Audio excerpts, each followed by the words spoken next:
Hey y'all, welcome back to my channel. If you don't know, this is Live Learn Liz. My name is Liz.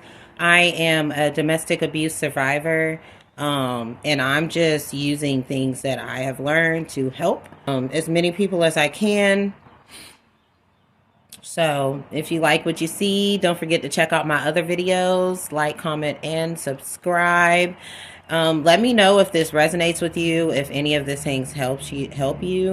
I would love to hear feedback to know how I'm doing or if there's anything else that I need to talk about or anything that I missed. Yeah, let's get into it.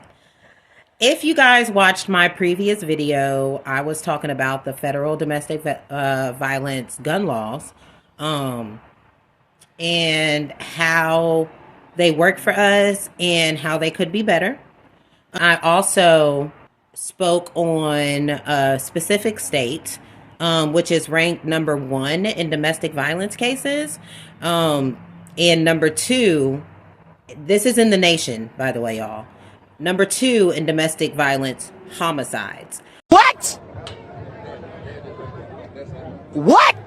We all know that homicides are 5 times more likely to happen if a gun is involved. So gun violence is something that I really wanted to talk about in the laws that we have. Another thing is knowing that just because there is a federal law, it is up to the court, the state court, to take it to that federal level.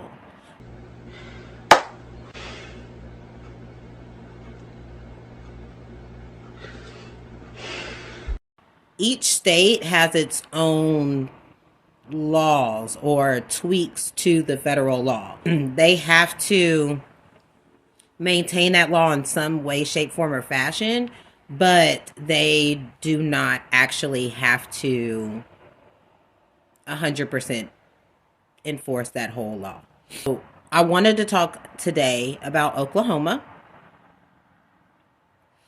Oklahoma has a horrible, scary domestic violence rate. And if you don't know, just because you see the statistics, that doesn't mean that's every single one. There is a possibility that there is way more because sometimes victims don't speak up. They don't say anything.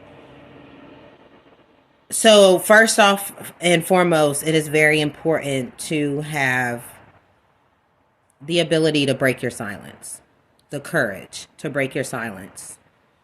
I know it's very hard. My first domestic violence situation, I went 8 years, still in it. I didn't start breaking my silence for that until I had to. Like, I was being confronted about it and I had to. So, speak your truth. You have to speak up because no one will know and no one will be able to help you if you don't speak up. Okay? So, I'm not even gonna lie. I was ready to trash talk Oklahoma.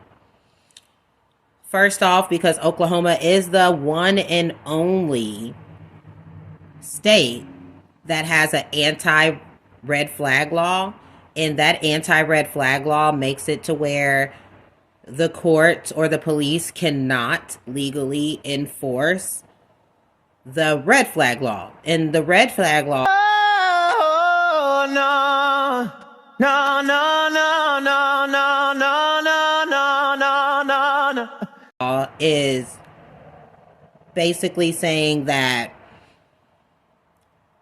we have the right to seize guns or firearms or ammunition from anybody that we think is a danger to themselves or dangerous to anybody else. Oklahoma is the first and only state to ever have that law. No other state has that law, that anti-red flag law.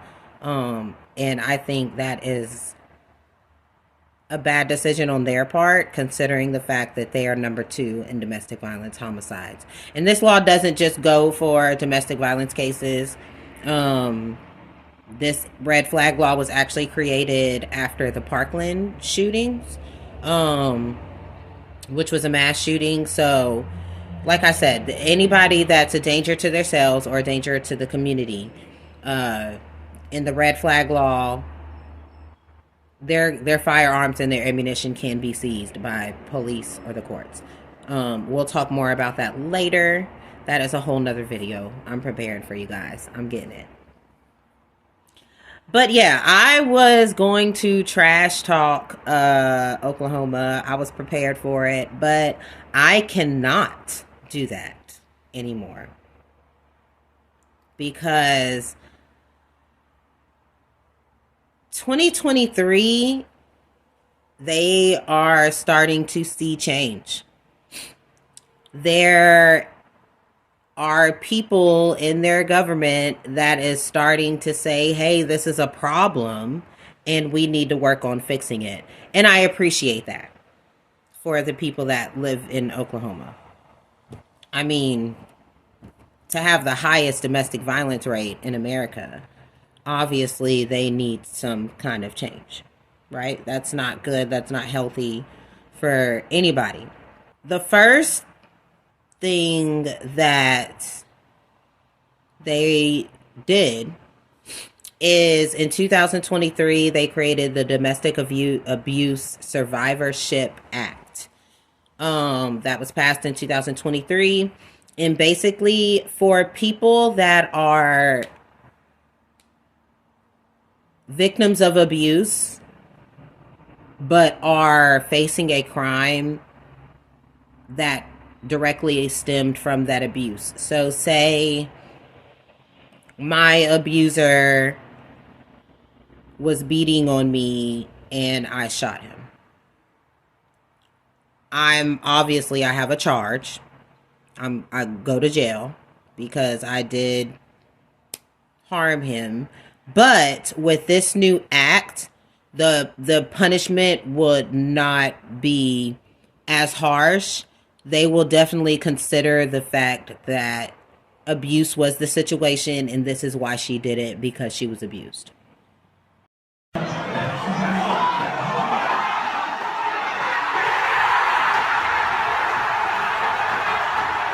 So that is good. That's amazing. And if you have already been sentenced, they do have the ability to be re-sentenced. So you can definitely petition the court and say, hey, I'm in prison right now for killing my husband, and I killed him because he was abusing me. So can you help me out here? And they will consider re-sentencing you. So amazing, amazing, amazing first step for Oklahoma. I'm pretty sure it's very much appreciated. So kudos to y'all. Okay, kudos to y'all. I also, while I was doing my research, came across Operation 22. So apparently there is a group of lawyers, and they have an initiative called Operation 22, which allows them to convict abusers that are charged with gun-related domestic violence charges, to be able to convict them per the federal law, right? The federal law, this amazing law that Oklahoma, per their state laws, does not follow this law pretty much at all. Okay, so this group of lawyers is actually working to say, we're going to go above the state law and convict these abusers per the federal law, period. Which is amazing for them. Great job, Operation 22. So there's obviously change. There's obviously change.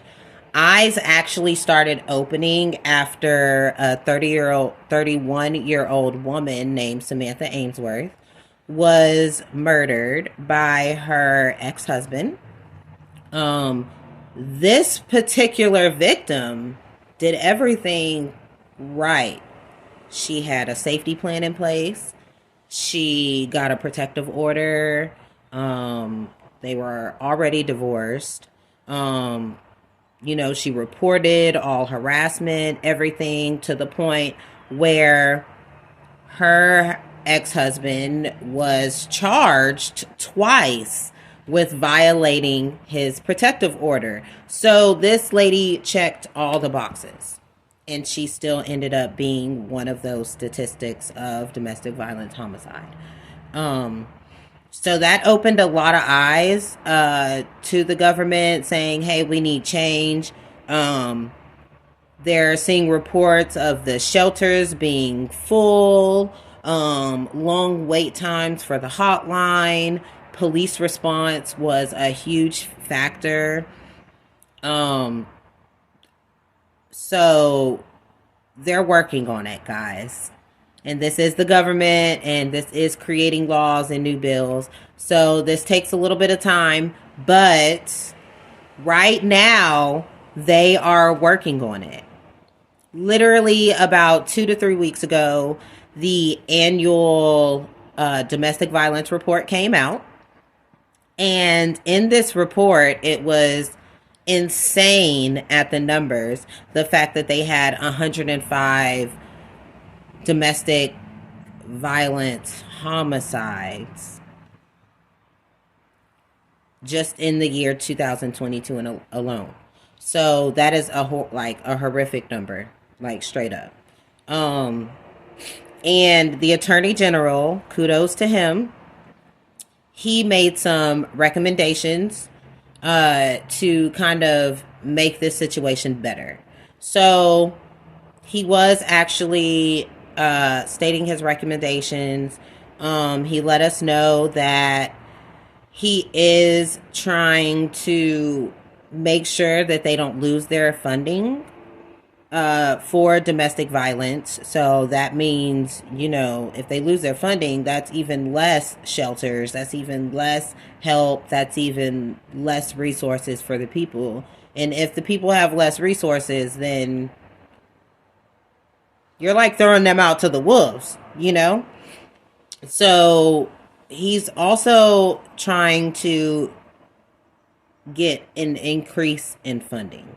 An increase in funding obviously means more resources, right? More education, more training. He's trying to get police trained and 911 operators and also healthcare occupants to get better training to kind of see the signs and how to report the signs and what they should do, because sometimes it's overlooked. Like a victim could tell the police, oh, nothing's wrong, it's fine. But they have to be able to tell that maybe it's not fine. They have to be able to discern how important this is, so the police could actually respond faster and make it a priority. Another thing that they are looking at is harsher sentences. Harsher sentences for both misdemeanor and felony domestic related charges, especially stricter sentences for gun related charges, or anything that causes strangulation, or for strangulation, or anything that causes intentional harm to the victim. So they're working on getting harsher sentences for that, which is great. It's great. It's many times that the victim has it's obviously intentional harm. That's attempted murder, if you think about it, because when you strangle somebody, you intend to kill them, obviously. So that is a big step right there, because if there's harsher punishment, hopefully there will be less of that. So maybe harsher punishments will kind of deter some of this from happening. The firearm laws, that there are the stricter sentences for firearms, that is definitely a huge one. So kudos to Oklahoma for working on this 2023 and 2024. I actually am going to keep up with Oklahoma when they have new things happening, because I am very proud of what's already happening and really interested to see how this helps people, because it does sound like it would actually help. So keep tuned in, for real. Go on ahead and hit that subscribe button, hit that notification bell, so that way you'll know when I post new things. Next video is the red flag law and the anti-red flag law, what it is, what the differences are. You know, make sure that if you are in a domestic violence situation or are coming out of one, that you check your local laws. Okay, because just because Oklahoma has these certain laws does not mean that New York has the same ones. So check your laws, know your rights, and know what resources you have for your specific county, city, state. Okay, please. Domestic violence hotline will be in the comments if you need anything. My comments and messages are always open. I love you guys. Stay safe. Watch out for the new video. It's coming soon. Bye.